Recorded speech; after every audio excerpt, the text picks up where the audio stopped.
पूर्णिमा व्रत कथा। द्वापर युग में एक समय की बात है कि यशोदा जी ने कृष्ण से कहा, हे कृष्ण, तुम सारे संसार के उत्पन्नकर्ता, पोषण तथा उसके संहार करता हो।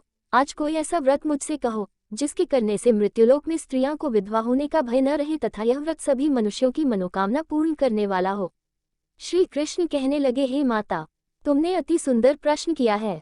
मैं तुमसे ऐसे ही व्रत को सविस्तार कहता हूँ। सौभाग्य की प्राप्ति के लिए स्त्रियों को द्वात्रिंशत अर्थात 32 पूर्णिमाओं का व्रत करना चाहिए। इस व्रत को करने से स्त्रियों को सौभाग्य संपत्ति मिलती है। यह व्रत अचल सौभाग्य को देने वाला और भगवान शंकर के प्रति मनुष्य मात्र की भक्ति को बढ़ाने वाला है। यशोदा जी कहने लगी, हे कृष्ण, सर्वप्रथम इस व्रत को मृत्युलोक में किसने किया था, इसके विषय विस्तार पूर्वक मुझसे कहो। श्री कृष्ण जी कहने लगे कि इस भूमंडल पर एक अत्यंत प्रसिद्ध राजा चंद्रहास से पालित अनेक प्रकार के रत्नों से परिपूर्ण कातिका नाम की एक नगरी थी। वहां धनेश्वर नाम का एक ब्राह्मण था और इसकी स्त्री अति सुशील रूपवती थी। दोनों ही उस नगरी में बड़े प्रेम से साथ रहते थे। घर में धन धान्य आदि की कोई कमी नहीं थी। उनको एक बड़ा दुख था, उनकी कोई संतान नहीं थी, जिस वजह से वह बहुत दुखी रहते थे। एक दिन एक बड़ा तपस्वी योगी उस नगरी में आया। वह योगी बाकी सभी घरों से भिक्षा मांगकर भोजन किया करता था, लेकिन उस ब्राह्मण के घर से भिक्षा नहीं मांगा करता था। एक दिन योगी गंगा किनारे भिक्षा मांगकर प्रेमपूर्वक खा रहा था कि धनेश्वर ने योगी को ये सब करते देख लिया। सब कार्य किसी प्रकार से देख लिया। अपनी भिक्षा अनादर से दुखी होकर धनेश्वर योगी से बोले, और सभी घरों से भिक्षा लेते हैं परंतु मेरे घर की भिक्षा कभी भी नहीं लेते, इसका कारण क्या है? योगी कहने लगा कि आपके धर्म हमें इस बात की आज्ञा नहीं देता है, क्योंकि अभी आप गृहस्थ जीवन में एक सुख से वंचित हैं।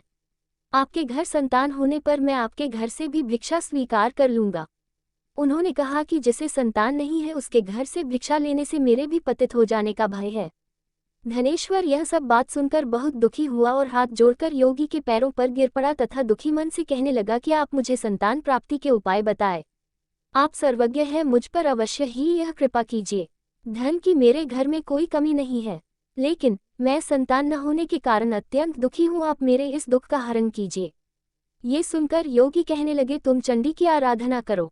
घर पहुंचकर उन्होंने ये सारी बात अपनी पत्नी को बताई और खुद वन में चला गया। वन में पहुंचकर उसने चंडी की आराधना की और उपवास किया। चंडी ने 16 दिन उसको सपने में दर्शन दिए और कहा कि हे धनेश्वर, जा, तेरे पुत्र होगा, लेकिन उसकी आयु सिर्फ 16 वर्ष होगी। 16 वर्ष की आयु में ही उसकी मृत्यु हो जाएगी।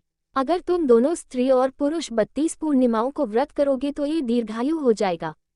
जितनी तुम्हारा सामर्थ्य हो उतने आचे के दिए जलाकर शिवजी का पूजन करना, लेकिन पूर्णमासी 32 ही होनी चाहिए। सुबह होती ही तुम्हें इस स्थान के पास एक आम का पेड़ दिखाई देगा। उस पर चढ़कर एक फल तोड़कर अपने घर चले जाना। अपनी स्त्री का इस बारे में बताना। सुबह स्नान होने के बाद वह स्वच्छ होकर शंकर जी का ध्यान करके उस फल को खा ले। तब शंकर भगवान की कृपा से उसको गर्भ हो जाएगा। जब ब्राह्मण सुबह उठा तो उसे उस स्थान पर आम का पेड़ दिखाई दिया और वह उससे फल तोड़ने के चढ़ा, लेकिन वह पेड़ पर चढ़ नहीं पा रहा था। ये देखकर उसे बड़ी चिंता हुई। उसने भगवान गणेश की उपासना की और कहा, हे दयानिधे, अपने भक्तों के विघ्नों का नाश करके उनके मंगल कार्य को करने वाले, दुष्ट का नाश करने वाले, रिद्धि सिद्धि देने वाले, आप मुझे इतना बल दे कि मैं अपनी मनोकामना पूरी कर सकूं। इसके बाद वह पेड़ से फल तोड़कर अपनी पत्नी के पास पहुंचा। उसकी पत्नी ने अपने पति के कहे अनुसार इस फल को खा लिया और वह गर्भवती हो गई। देवी की कृपा से उसे बहुत सुंदर पुत्र पैदा हुआ। उसका नाम उन्होंने देवीदास रखा।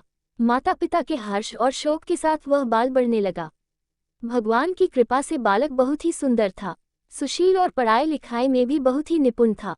दुर्गा जी के कथानुसार उसकी माता से 32 पूर्णमासी का व्रत रखा। जैसे ही 16वां वर्ग लगा, दोनों पति पत्नी बहुत दुखी हुए, कहीं उनके पुत्र की मृत्यु न हो जाए। उन्होंने सोचा कि अगर उनके सामने ये सब हुआ तो वह कैसा देख पाएंगे। तभी उन्होंने देवीदास के मामा को बुलाया और 1 वर्ष के लिए देवीदास को काशी में पढ़ने के लिए भेज दिया। 1 वर्ष के बाद उसे वापस लेकर आ जाना। देवीदास अपने माता के साथ एक घोड़े पर सवार होकर चल दिया। उसके मामा को भी यह बात पता नहीं था। दोनों पति पत्नी से 32 पूर्णमासी का व्रत पूरा किया। दूसरी तरफ मामा और भांजा दोनों रात गुजारने के लिए रास्ते में एक गांव में रुके। उस दिन उस गांव में ब्राह्मण की कन्या का विवाह होने वाला था। जिस धर्मशाला में वर और बारात के बाकी लोग रुके हुए थे, उसी धर्मशाला में देवीदास और उसका मामा ठहर गए। उधर कन्या को तेल आदि चढ़ने के बाद जब लग्न का समय आया तो वर की तबीयत खराब हो गई। वर के पिता ने अपने परिवार वालों से विचार विमर्श करके कहा कि ये देवीदास मेरे पुत्र जैसा ही है, मैं इसके साथ लगन करा दूं और बाद में बाकी सारे काम मेरे बेटे के साथ पूरे हो जाएंगे। ऐसे कहने के बाद वर के पिता देवीदास को मांगने के लिए उसके मामा के पास गए और उन्हें सारी बात बताई।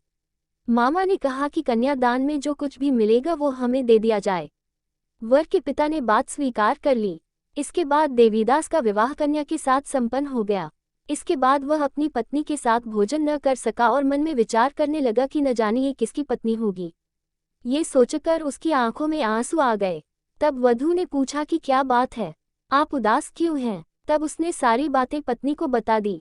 तब कन्या कहने लगी, यह ब्रह्म विवाद के विपरीत है। आप ही मेरे पति हैं, मैं आपकी की पत्नी रहूंगी, किसी अन्य की कभी नहीं। तब देवीदास ने कहा, ऐसा मत करिए क्योंकि मेरी आयु बहुत कम है, मेरे बाद आपका क्या होगा? लेकिन उसकी पत्नी नहीं मानी और बोली, स्वामी आप भोजन कीजिए। दोनों रात में सोने के लिए चले गए। सुबह देवीदास ने पत्नी को 4 निगों से जड़ी एक अंगूठी दी और एक रुमाल दिया और बोला कि हे प्रिय, इसे लो और संकेत समझकर स्थिर चित हो जाऊं। मेरे मरण और जीवन जानने के लिए एक पुष्प वाटिका बना लो, उसमें सुगंधी वाली एक नव मल्लिका लगा लो, उसको प्रतिदिन जल से सींचा करे और आनंद के साथ खेलो कूदो। जिस समय और जिस दिन मेरा प्राणांत होगा उस दिन ये फूल सूख जाएंगे। जब ये फिर से हरे हो जाएं तो जान लेना मैं जीवित हूँ।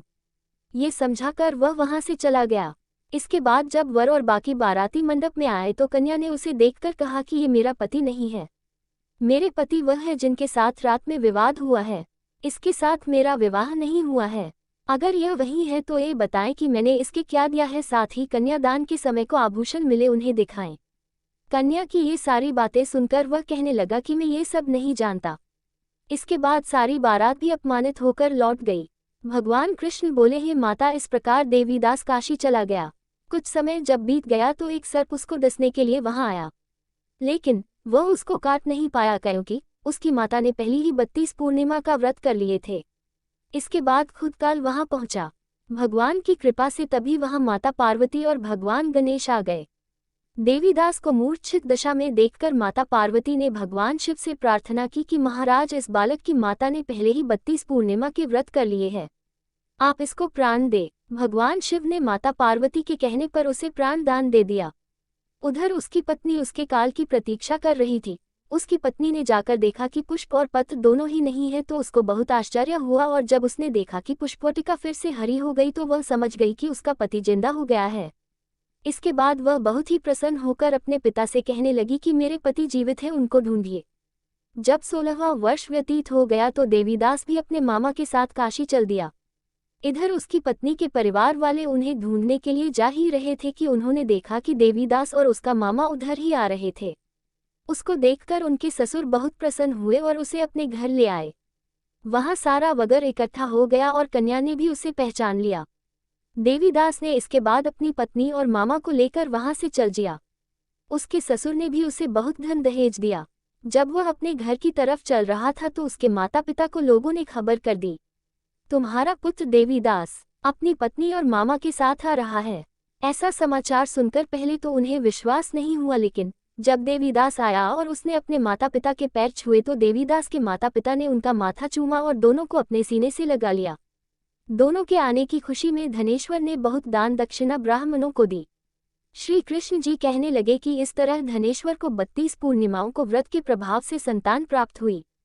जो स्त्रियां इस व्रत को करती हैं वो जन्म जन्मांतरों तक वैधव्य का दुख नहीं भोगती हैं और सदैव सौभाग्यवती रहती हैं। यह मेरा वचन है।